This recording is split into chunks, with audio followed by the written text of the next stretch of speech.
had the more deserving team gone through, do you think? I think, yes, on tonight's performance, we said they needed to produce something and that they might, I said at half-time, might need a spark of Pogba coming on, and he gave them that.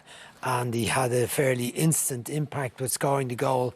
His presence and his physicality around the pitch made a bit of difference. But I thought Manchester United defended very well tonight. Maguire and Lindelof in the centre, Wan-Bissaka and Shaw on the flanks, and Henderson when he was called to make a couple of saves later on. They had good control once they got the lead, Manchester United, tonight. Pogba and Zlatan were swapping jerseys there, Damien. Zlatan didn't have the impact we thought he might have if he came on.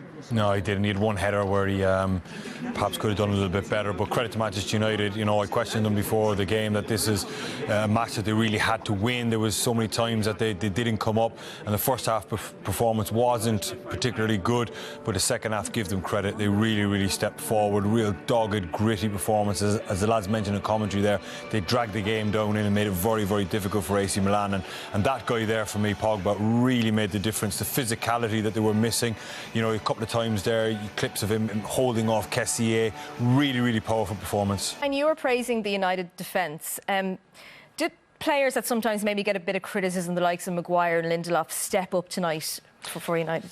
Yeah, I think that's fair, but I think they've been playing quite well lately. The problem hasn't been concession of goals in recent weeks. The criticism has been about the lack of scoring consistently. I mean, a lot of nil-all draws with the top six, the regular top six teams. Haven't been able to beat them until the Man City game 2 weeks ago when they won 2-0. They played very well. Scrambled the goal against West Ham at the weekend, Craig Dawson's OG. But the defence has been strong. Whatever the combination has been, it's mostly been Telles has played in this competition as left back. But they knew the threat was there tonight, and Shaw played, and I think they needed him. Wan-Bissaka defended his area of the pitch really well, and both centre halves were on top of it. They were strong, attacked the ball well. Lindelof made some vital interceptions in both halves, and they got good cover in the centre of midfield as well. But we were saying at half-time they needed to pick it up. They didn't do enough in the first half. It was quite a tame performance, very little threat. But that changed in the second half. Yeah, and Pogba was the difference, wasn't he? Yeah, he was. I mean, you noticed straight away as soon as he came on the pitch. My initial reaction when he shunted him out on the left-hand side was, oh, please don't, get him in the middle of the park. It wasn't that tame, it was.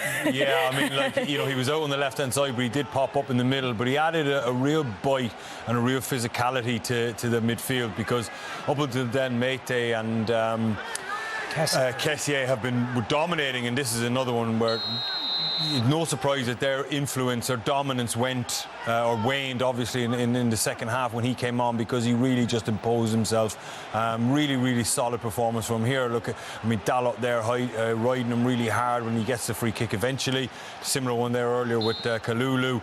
Here he is back defending, no nonsense, clear your lines type of stuff. And here's another great one. And this is against Mate. I mean, brilliant stuff. But it's up at the other end of the pitch where his effect was the most important. He's involved in the goal. This is a throw in, little link with Fernandes.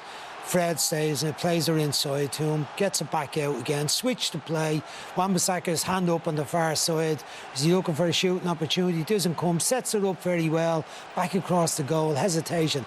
But great bit of play. He gets it back across the goal well, and then Kessié looks like he's going to block his shot. Look, and he just hesitates and feints as if he was going to shoot. Kessié put his body out to block, but he didn't shoot immediately, and that gave him the bit of time to lift it up world-class finish over the goalkeeper. Yeah, world-class so it was really good. Were you confused as well when you saw him coming on the left-hand side too? I know. I can remember him playing for Juventus on the left side of the midfield. I remember him in that Champions League final. They were beaten 3-1 by Barcelona. That's where he played, on the left side of the midfield. Now, more in the forward, in the diamond, where Pirlo was the holding player and McKinsey on the right. But he played on the left side, was his regular position, but he doesn't operate out near the touchline. He wants to be in the action. And I think Fernandez picked up his position off him at times. He knew that he had to drift out there. But what it stopped Kalulu's influence in the game as well, who was quite effective in the first half. And eventually they put Hernandez over to that side to try and deal with him. And there's been criticism of Solskjaer's tactical decisions.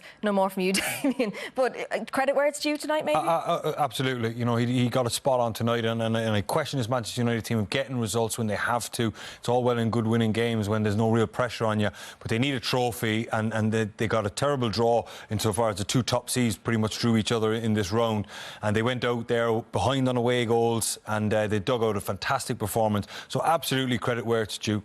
A lot of the talk this week was the return of Zlatan Ibrahimovic. Would he return? Or would he return? He was on the bench, he came on. He didn't really have the impact that we thought he Well, I thought they didn't give him much chance. Bring him on the 65th minute. You know, I think he'd like a bit more time. He was ready before half-time to go on. Ran offside a few times, Niall said in commentary. They started knocking a few balls into him in hope. Got a header there over Shaw, couldn't get it past the goalkeeper. A good header. Shaw did enough to spoil his view with the goal, but it's the sort of chance he often gobbles up. If you watch right at the far post here, Wan-Bissaka actually... Is that a penalty? Wan-Bissaka actually pulled him as he started to make his run. Watch here, right at the far side. Look, he's pulling on his shorts. So it could well have been a penalty had they had another look at it. He didn't have a major influence in the game. United were on top at the back, solid, and 25 minutes? 20 minutes plus injury time wasn't enough really for him. And back with the Sweden's squad now as well, ahead of the internationals, 39 years old. Is that a good move for him? Or well, you'd wonder if you were the centre forward for Sweden in the qualification, how you'd feel about him coming back and expressing the view that God arrives back. Right, you'd be wondering, you're saying, is he going to play? He's really humble, isn't he? Is he going to play instead of me? You know, I'm not sure that the squad would be, maybe they will, maybe they'll be saying, look, he could get us the goals at the final. Because, again, I saw them at the World Cup final and they weren't in a great position up there. I think Marcus Berg was playing centre forward for them. He was not quite as old as Ibrahimovic, but he's not as good as him.